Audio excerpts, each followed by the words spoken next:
Welcome to It's All About the Questions, where learning to ask the right questions can help you achieve lifelong success. Now, here to help you ask all the right questions is award-winning author, international speaker, and business strategist, Laura Stewart. Good morning, afternoon, and evening, everyone, and welcome to the show this week. As you know, my favorite time of the week. And today I get to present to you somebody that I've known for a really long time, but I had never read his books before. And I devoured them, literally devoured the 3 books he has written, published by Poison Pen Press and Source Books. And I'm blown away, so blown away that I reached out to him and said, Tom, you have to come on the show. I want you on the show. I just love everything you're doing. And he graciously said yes. So it's fun when I get to introduce you to people that have taken different turns and twists in their lives, because that's really what life is all about, understanding how you can move through and navigate when you should make a shift, when you shouldn't make a shift, and what if the shift doesn't go so well. And on top of it, I get to introduce you to an author whose books you must be reading if you like any books that challenge you, are sleuthy, are books that just make you keep guessing from page to page. So Tom Kies, welcome to my show. Thanks, Laura. And aren't you just the sweetest thing to say so many nice things? Well, you know, you and I have known each other, I'm trying to figure out how long now, at least since the mid-'90s, I think. Oh, easily. Yeah, that was back in our Connecticut days when I was working for a newspaper. And we were all just social animals back then. Yeah, and before the show started, you and I were talking about how things have certainly shifted in the way social business engagements happen now than when they did back then. Yeah, actually, that's kind of reflected in the 3 mysteries. The protagonist works for a newspaper, just like I used to work for a newspaper. And she likes to party. She likes to drink a little too much, which was that's how newspapers were run. They were hard charging. They worked hard. They played hard, and a lot of folks drank a little too much.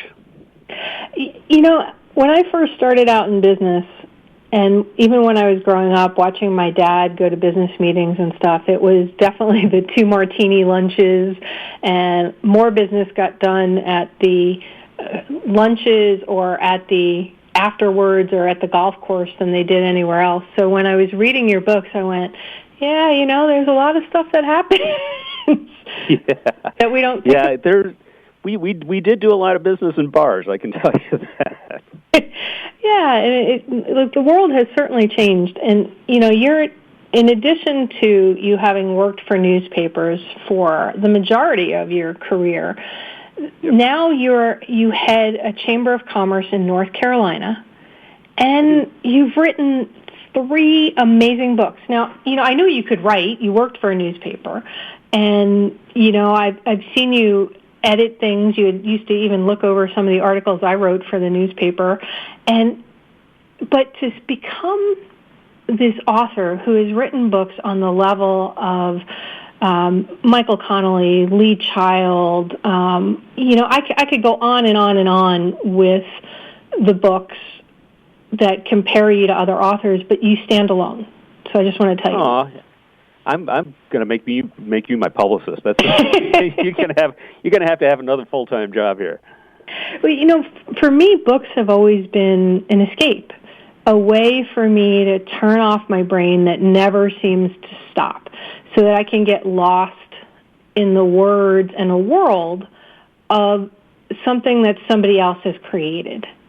It's been that way for my entire life since I was a little girl. My mother used to get frustrated with me because 2, 3 o'clock in the morning she would find me underneath the covers with a flashlight because I just had to keep finishing some book that I've read. She's in heaven now, still yelling at me because when I read your 3 books, that the most recent one, Graveyard Bay, coming out in September, Random Road, as well was one of them, and Darkness Lane. Yep, that was the second Lane book. was the other. I literally was up all night long reading them. Of course, that's what you really want to hear as a writer. You want to have somebody come back and tell you that I could not put this book down, and makes me want to write some more. I actually have I'm commissioned to do a fourth book, theoretically to be released in September of 2020, as long as I can get the manuscript to my publisher by December 1st, and that one has a tentative title, Shadow Hill. Same characters, but they're all they're all growing and evolving, and I have a lot of fun with the characters. For one thing, they're fun to write. All right, so let's talk about that, because, and I also sort of want to talk about how you ended up moving into this genre of writing. But your main character is a journalist, which great, wonderful. You write a world in a location that that is great. But your main character is Geneva Chase, a woman. Yeah, and I know. That's not something most men are writing, but yet when I read this character, she is so fleshed out, so multidimensional. And because I know you, I'm going, okay, is that reflective of somebody I know? Is it not somebody I know? But for you to write your debut novel and your two other novels in this completely different way of thinking, I mean, what was going through your mind, Tom? Well, first of all, I hadn't started out writing as a woman. This, just to be right up front with you, this was my fifth. Random Road was my fifth attempt at getting a novel published, and I wanted to do it the old-fashioned way. I wanted to have an agent, and I wanted to have a contract with the publisher, and I wanted them, I wanted a publicist, and the whole thing. So, Random Road, I started writing that with two voices. One, Geneva Chase, the reporter, and the other one was male, Kevin Bell. And I would do one chapter as one voice and a second chapter as the other voice. But I discovered that while Kevin Bell was such a nice guy, Geneva Chase was just a snarky smartass. I mean, she was fun to write. She could say things that I couldn't say. Now, I had to carry it off writing as a woman because obviously I'm not a woman, but I am a keen observer, and you know me. You knew me back in the Connecticut days. I love the company of women, and I watch them without trying to be creepy. I watch them move, how they dress, how they speak, and Geneva Chase is really based on two real life individuals I used to work with back in Connecticut. And do they know that? Oh, yeah. As a matter of fact, in the acknowledgments of Darkness Lane, I thank them both as being the voice inside my head while I'm writing Geneva Chase. And the very first book, Random Road, I was going to thank them then. But they both said, look, Geneva Chase, she's an alcoholic, she makes bad life decisions, she's fun to read, but I'm not sure I want my name attached to that. Well, we did so well with Random Road. Both of them said, yeah, you can put it in the acknowledgments that you're thinking about us while you're writing her. That's interesting because I remember when I wrote my book, and, my book was nonfiction versus yours being fiction, mm-hmm. But there were moments and thoughts when I was writing it that were stories about actual things that happened in my life. And I remember my literary attorney saying, don't write anything that can be traced back to somebody unless it's total truth. But in this case, with fiction, you're taking different pieces of individuals, but then adding another overlay. So I can understand why they would be a little concerned, thinking, oh, my God, everybody's going to think we're complete, crazy, psycho drunks. Yeah, I know. And in reality, they're not. Geneva was just, she's a figment of imagination, but, I do have people's voices in my head when I write characters. And I have physical. I see them in my head while I'm writing them as well. And just to let you know, I was only going to do just the one Geneva Chase book. It was kind of a one-off. You read the book, it's got a kind of a tidy little ending. But when I went to Phoenix to visit my publisher, I'm sorry? I wanted it to keep going, though, at the end of the book. I know. Well, so did my publisher. I had lunch with her, and she said, look, we want you to do 2 more Geneva Chase books over the next 2 years. And, okay, so I've delivered. And now they want a 4th. So Geneva, I guess I'll stick with her for a little while longer. All right. Now, as a writer writing a series of books with a number of characters that completely interplay. A friend of mine and somebody I had the blessing to interview at her 35th anniversary as a published author that Random House ran for her, Debbie Maycomber. She writes all these books that have interlocking characters. Cedar Cove was a big series. Very different kind of books than the books that you write. But writing about these characters over time, one of the things she says is, like you, she sees them, right? She hears them, she sees them.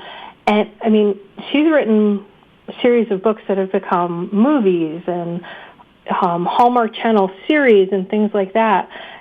When you started writing this, did you see that maybe this could go beyond books, or you just wanted to write the books? Oh, I would love to have it go beyond books. And who knows? My agent at one point in time was an actress, and her husband is a retired entertainment attorney. So they both got showbiz backgrounds. And she does work with another literary agency that specializes in bringing books to movies or to Netflix or whatever.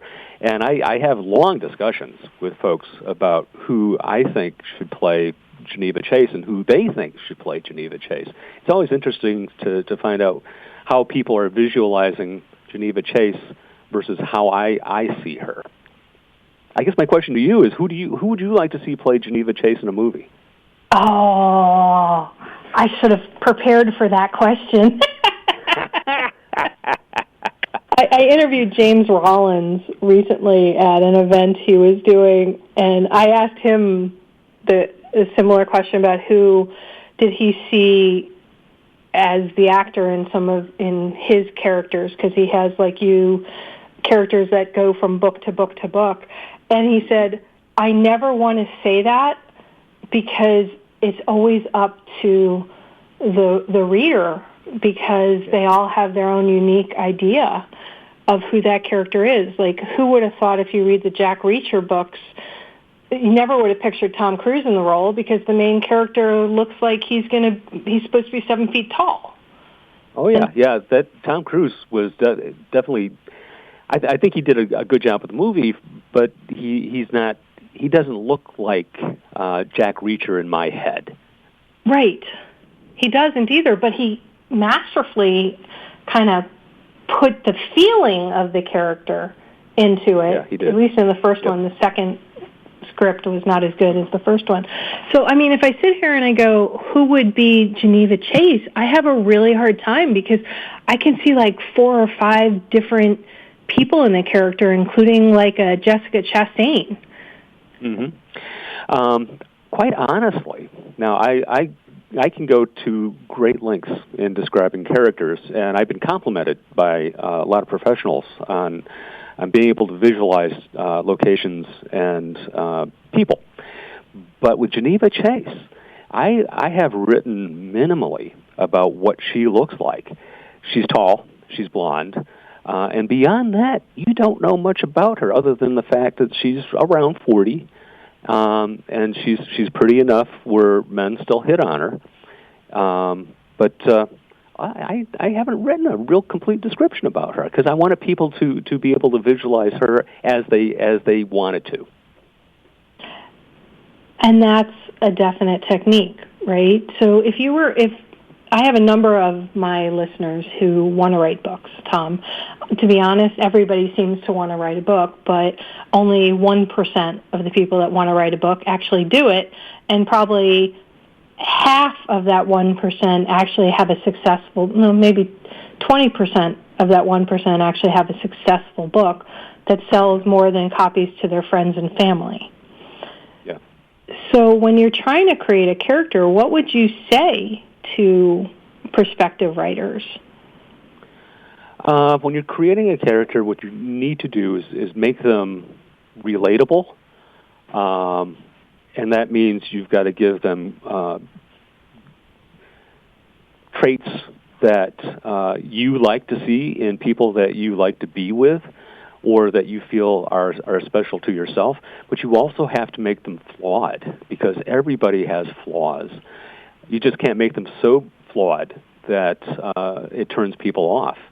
And I've had people who haven't liked Geneva Chase because she's a little bit flawed, but her heart's in the right place. I mean, she's got a dog, and she's raising this teenager that's not even hers.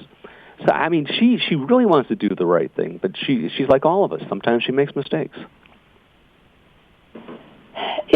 It's a balancing act, though. I mean, my listeners, a lot of them are entrepreneurs as well, and it's sort of like they're writing the characters of their business. And a lot of them don't want to show the flaws inside their business because they're afraid that nobody will buy from them if they know that there's a flaw. You're the head of a Chamber of Commerce. You were a journalist for years and very active in the Chamber of Commerce's. What do you say to that when people read these books and see you? You're not just an author; you're a brand now. Yeah, when you write, you're really putting your soul on a sheet of paper. You're bearing everything. Just to give you some, for instances, I do a blog every 2 weeks called Type M for Murder, and I recently did something about writing characters, and it's like having split personalities.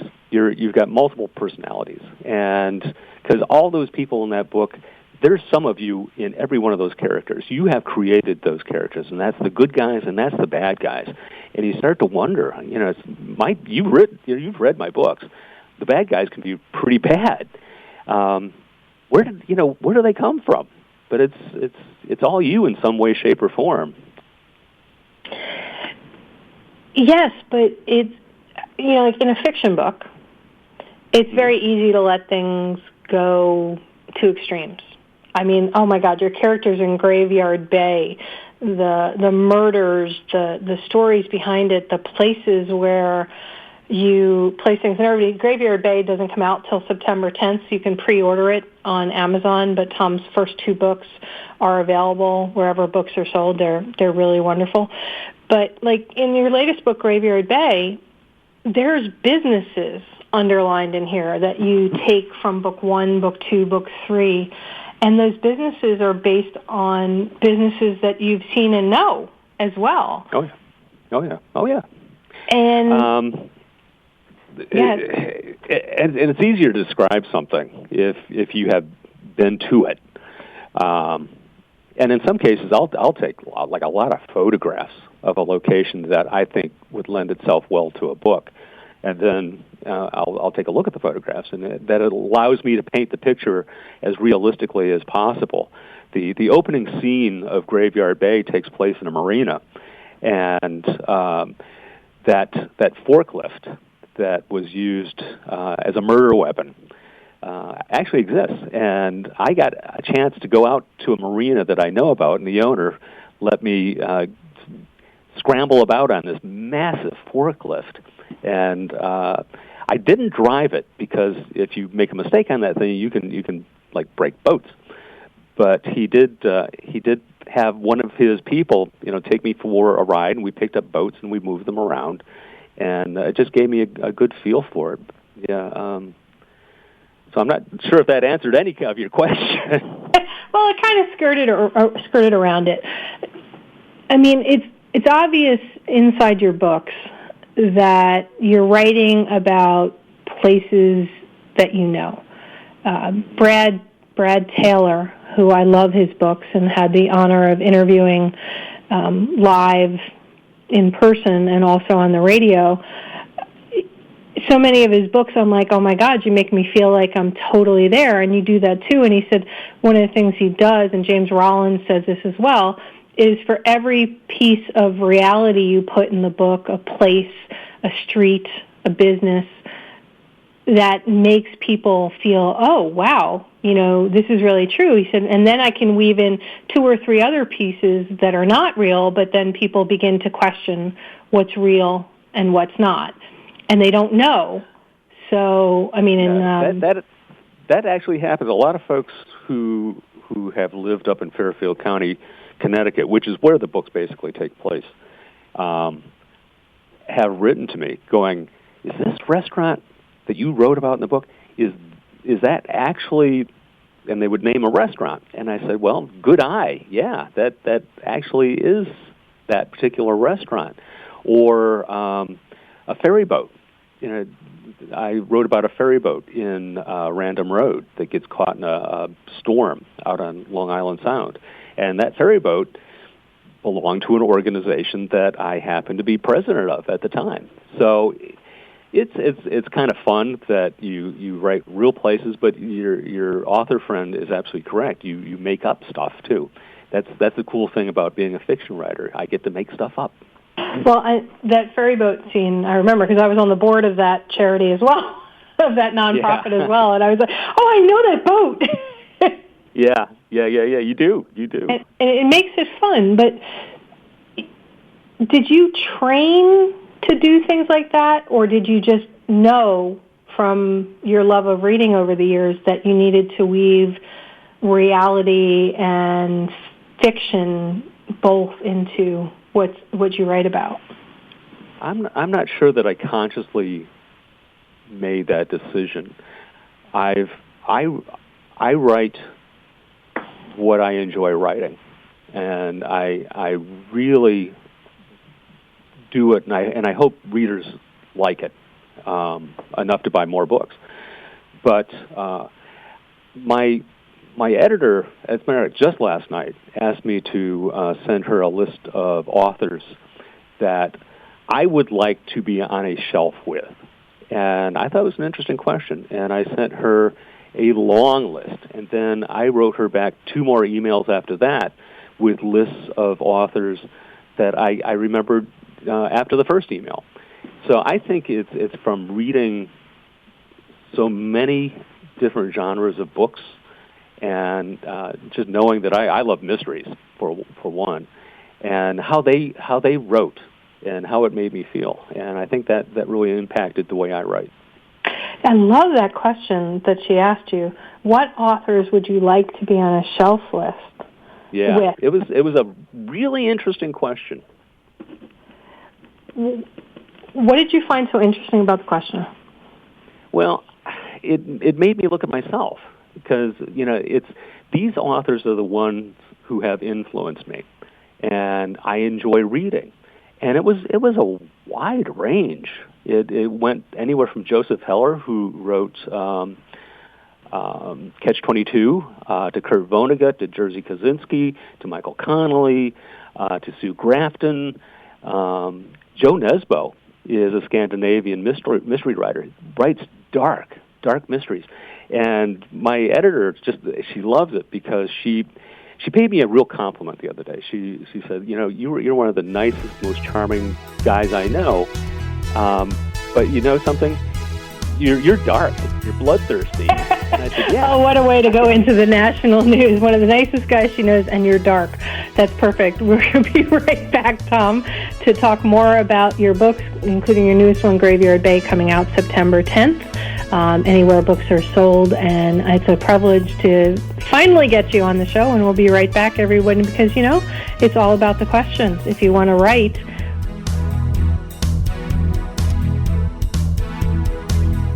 Welcome back, everybody. I hope you did not miss the first half of the show.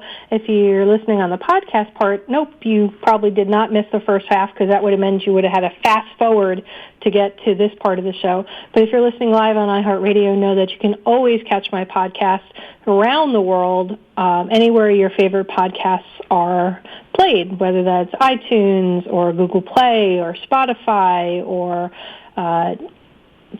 tune in or my website over at it'sallaboutthequestions.com, at laurastewart.com. So my guest today is Tom Kies. He's got a new book coming out, the third book in a series with the Geneva Chase Mystery Series, Graveyard Bay, coming out anywhere books are sold on September 10th, and you can pre-order the copy. If you heard the first half of the show, you know I am a massive geek fan of his books. And Tom, before the break, we were talking about a question that your publisher posed about what authors would you like to be on a shelf with. And that really got me thinking, because this is something that, as an author myself, I find that a lot of people who come to me advice forget. Being an author nowadays is a business. It's not just about writing the book. Any publisher you get, any agent you get, want to know how you are going to promote your book for you. So that question about who'd you like to be on a shelf with really helps you understand your brand a lot more. How do you balance your career as an author with your career as the head of a Chamber of Commerce in North Carolina? Yeah, that's a really good question.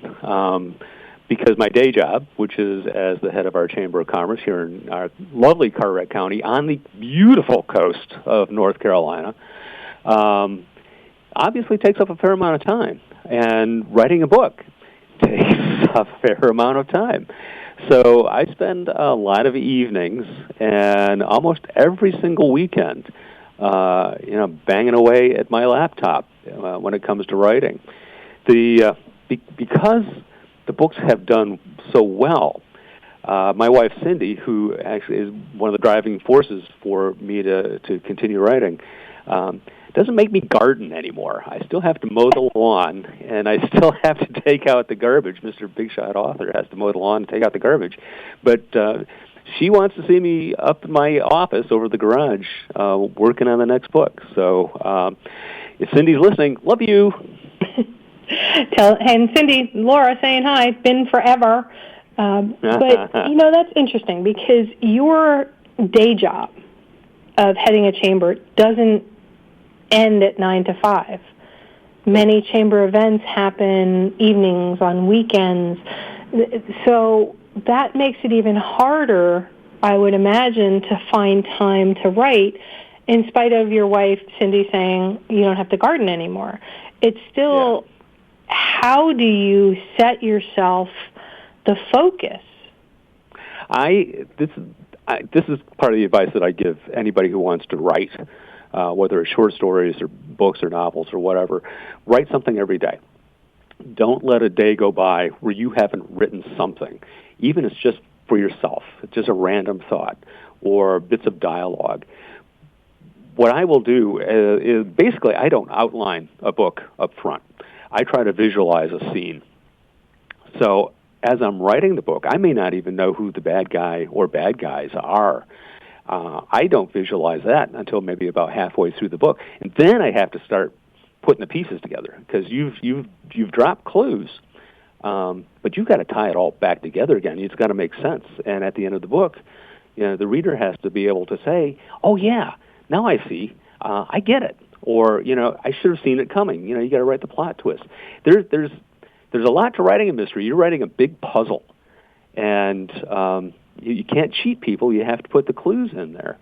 So it's a real tightrope walk. I've never figured out the end of your books yet. I think I know where they're going, but I don't. And it's rare I get stumped. I take that as a compliment. You should, because I rarely get stumped. So perhaps the way you're writing them allows that, because as you're writing them, you're allowing it to unfold in your own mind. You do, and that's what makes it fun, because you're not 100% sure what the next chapter looks like, or even what somebody's going to say. I've had plot twists that it's like I didn't see coming. I, honest to God, did not see some of the plot twists in my books coming. I'm writing it, and then bang, it's on a sheet of paper, and I go, wow, that really was pretty cool. Where'd that come from? And it's almost like at a certain point when you're writing a book, the characters take on a life of their own. And when I'm driving in the car, I'll hear conversations in my head. That sounds crazy as all get out. But I'll get back here at the chamber, and I'll just jot some notes back down about what the conversation was and how it took place. So there you go. Well, talking about jotting down conversations and things like that, you are one of the nicest people I've known in my life, right? Aww. You have this very upbeat, very positive, otherwise, heck, you could never be the head of a chamber of commerce if you were not that positive person. That's just not who a chamber of commerce is, right? There's somebody that is supportive and pulls people up and lifts people up, right? Or you got a cheerleader, yeah. Yeah, but your books are dark. I mean, they have that journalist, like Brad Parks, when I had him on the show once, we were talking about, because he was a journalist in Newark on the crime beat. Mm-hmm. Not one of the best places that you'd necessarily want to be hanging out. There's a lot of darkness there, and he wrote for the Washington Post and stuff too. How do you balance the darkness? I mean, this book has these S&Ms and murders and the way people are murdered, and all of your books. How do you have nightmares? How does your brain go there and come out being Thomas Kies still? I know. And my wife Cindy says that she's got to sleep with one eye open. She didn't realize all that bad stuff was going on in my head. And I think I might have mentioned earlier in your show that my editor paid me a great compliment, and that she said that you're such a nice, charming guy. Who's dark. It just happens to be bloodthirsty and dark. I go, yeah, well, thanks. I take it as a compliment. Some of the locations that I talk about in the books, people go, well, how do you know about these things? Well, I used to work for newspapers, not only in Connecticut, but in other towns and other states. So I had a chance to be in and out of a lot of different interesting places and see a lot of interesting things and talk to some fascinating people. Some folks were just the nicest folks you ever want to meet, and some were just they were evil. I mean, you could just almost feel it coming off them. So once again, there's a balance of reality and imagination that's involved when you're writing this sort of thing. And I've never felt as if I wanted to kill somebody, especially not in the methods that some of the bad guys use in my books. And if you will notice in my books, there's not a lot of violence that takes place. And in many cases, it's implied, or it's already happened, or it's happened off scene. A lot of my readers are female, and I don't want to break up readers into genders, but I am very sensitive that I don't want to turn somebody off by writing something like torture porn. That's not my style. I would rather set a scene that you might feel that sense of dread, but I don't want you turned off. Oh, so you're the Alfred Hitchcock of novels. Yeah, exactly. Yeah, and I love Hitchcock. So he would be one of the people you'd want to be a shelf with, is Hitchcock, with the way he did that. Because there is definitely that feel throughout your books, which I love, because it leaves it to my imagination. Like you said, you never described Geneva Chase. And you never fully describe most characters. You give us enough about them that we put the face of. Yeah, exactly. You're probably visualizing somebody that you know in that character, and that's what I want. I want my readers to be able to exercise their imagination right along with my giving you what I hope is a pretty good story. What's been the hardest part about being an author for you? A successful author, because you are a successful. Originally getting published. Like I said before, this is actually my fifth attempt at a novel, Random Road, and it might have been my last. Just to give you a little insight, first book I ever wrote was a historical novel about pirates called Crossbones, and historical novels are not my genre. I'll never do that again. Second book was a mystery called Pieces of Jake, and just couldn't get an agent involved. I wrote Graveyard Bay originally as a horror story. Obviously, I liked the title so much, I brought it back and put it in the third book. And then I wrote a fourth book called Night Chains, which was a flat-out thriller. It was so bad, my wife wouldn't read it. Oh, so, okay. Yeah. So, I'm going, I'm going to give this one more shot, and if it doesn't work, then, we'll do something else. But Random Road, I managed to get an agent, and that was hard, trying to find an agent. But at Random Road, they liked it enough where I had 4 agents ask for the entire manuscript at the same time. And I signed with a fabulous agent. Her name's Kimberly Cameron, out in San Francisco, and she believed in me. She said, "We will find you a publisher," and she did. And the publisher has been wonderful to work with, Poison Pen Press. And they just got bought out, correct? I'm sorry? Did Poison Pen just get bought out? They or did. Merged with somebody else? They merged with a much larger publisher by the name of Source Books. Source Books is actually the 10th largest publishing house in the country. It's actually the largest one outside of New York.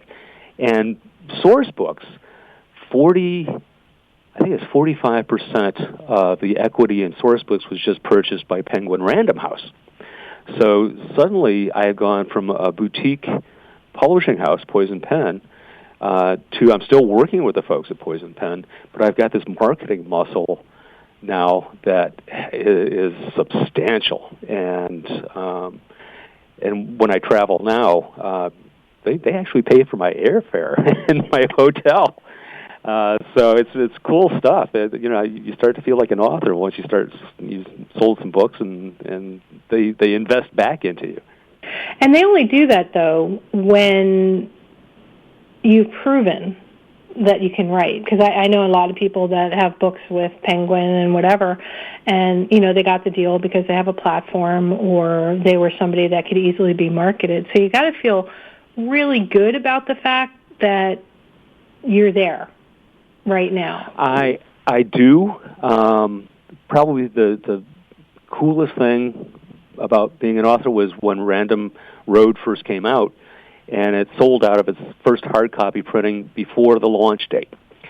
I go, wow, that's impressive. Of course, it was a small print because I was a brand new author. They didn't know how many to print. Yeah, but that's definitely more than friends and family buying your book. Oh yeah. Well, I was lucky that Library Journal gave it a starred review and made it debut of the month. So some of my biggest fans are libraries. There's something like 9,000 libraries across the United States, and when they buy your book, they buy multiple copies. So I'll tell you, I was in Philadelphia last year in March for the Public Library Association conference, and it was the best book signing I've ever been. I felt like a rock star. I was at something called the Pyramid Club, 8 floors above downtown Philadelphia, and it was a live band. It was an open bar, all the food you could eat, and I was one of 2 authors who were signing books that night. We went through 2 cases of books, and I just, people were asking to have your picture taken. That blew me away. Of course, then you come back and you'll go to a bookstore someplace. Nobody knows you. Right. You're just sitting there all on your own. It's very grounding. You can have, it's something like when I was in Philadelphia, I felt like a rock star, and then, I come back and I got this little town bookstore I'm at, and there's nobody there. I go, oh, all right, well, there you go. It is funny how you can go from 300 to 400 people at a book signing, and then you go to another one, and one person shows up, and you just have to be that one person you're meant to meet because something's going to change because of that for them or for yourself. I never consider it to be a waste of time. It's always nice to be meeting people, and I love seeing their faces, and I love to hear about what they enjoy reading. Yeah. So what's next for you? I mean, you said that there's a fourth book coming. Graveyard Day is coming out September 10th, and people can buy advance copies, correct? Oh, yeah. Yep. Not advance copies. They can pre-order their copy because they can pre-order the copy. A few of us are special who get advance readers copies. You're special, Laura. That's why you got one. Oh, man, I love reading them. They're so much fun when you get them in advance. It's like, oh, I feel so special. So talk about how people... Go ahead. What's that? I said talk about how people can find your books and get them. You can get them on Amazon, Barnes & Noble website, Target website carries it, Books A Million, Hudson Books generally has it on their website. If you go into a bookstore and they don't have one of my books, go to the manager and say, hey, what's the matter with you people? Get Tom Kies' book in here. And it's Thomas Kies as the author. I had somebody saying, I couldn't find you on Amazon. Well, you were looking under Tom Kies. My agent insisted that I use the name Thomas. Really? Because you're so Tom. I know, right? So, but, they do it for a reason, and that's, sometimes you just have to trust that the agents know the best stuff. So Graveyard Day comes out September 10th. You've got the other two books out. First two I read on Kindle. I bought them. Graveyard Day, I have the advanced copy. And we now know that there's going to be a fourth book coming out in September of 2020. September seems to be the time of release for your books that your publishers like. What else are you going to be doing a book tour for Graveyard Day? Well, to start out with, the book is officially launched on September 10th. On September 9th, I'm going to be doing a book signing at the Poison Pen bookstore in Scottsdale, Arizona. It's a little advance party that we got going. And then I'll be flying back here to North Carolina, and Friday the 13th of that week, I've got a book launch party at one of our local restaurants that I always do a book launch at. And they've got a band that'll be there, and that's always a lot of fun. And then the following weekend, I'm going to be in Spartanburg, South Carolina. There's something called the Southern Independent Booksellers Alliance, and it's their conference, and I'm one of the featured authors for that, which I'm really excited about. That's an honor. And, that's really great. Yeah, it really is. I'm super stoked about that. And then, we'll take a look. I do a lot of different conferences. I was in New York last month, and I was one of the featured speakers at something called Thriller Fest. And I'll be in Dallas first week in November for a huge mystery conference there. And I do bookstores. If I'm invited, basically. I did one in Winchester, Virginia, earlier this year that was really fabulous. It was the same weekend as something called Virginia Festival of the Book that I was invited to be a speaker at. So I do a fair amount of traveling, but I also have to temper that with the fact that I've got a day job. A day job that has nights and weekends involved with it too, because that's what being part of a chamber is all about. And I'm not just going to plug for chambers right now, since you are the head of a Chamber of Commerce. It was the best thing I ever did when I wanted to grow my tech business. Building up local is so huge, and Chamber of Commerces are the best way to do that. We happen to have some great Chamber of Commerce here in Vero Beach and Sebastian as well, and I just think they're the best things in the world. And hopefully you're doing stuff with your books with the Chamber. Well, we've got a fabulous marketing system and communications network here at the Chamber, using both old-style media and social media. Excuse me. So, being the president of the Chamber, I can do a lot of things with it. However, there are other authors we have in this market, and for them to use our communications network, they join. They write a check. So I joined the Chamber as Thomas Kies author. I write a check every year so I can utilize our communication system and not feel guilty. I think that's a great way of doing it because you're respecting the line between your day job and your other job. And that's really important for people, I think, to understand because so many people have a day job and they're hoping to have another career as well that's more about themselves. So it's a great lesson for people to learn is where is that line and how do you walk it? Yeah. And I always I have to look at myself in the mirror, and I want to make sure that the person that looking back at me hasn't done something that I should be ashamed of. So, and you're absolutely right. I love doing the Chamber of Commerce thing. I get to be the area's cheerleader. We bring businesses together. We've got almost 1,000 members here on the coast. And when we do a business after hours, we can get as many as 500 people. So it's just such a great thing where people are networking, and here people like to do business with folks that they know. So, and we're a tourist area. So if you've spent the off season here for any amount of time, you get to know all the locals. Right.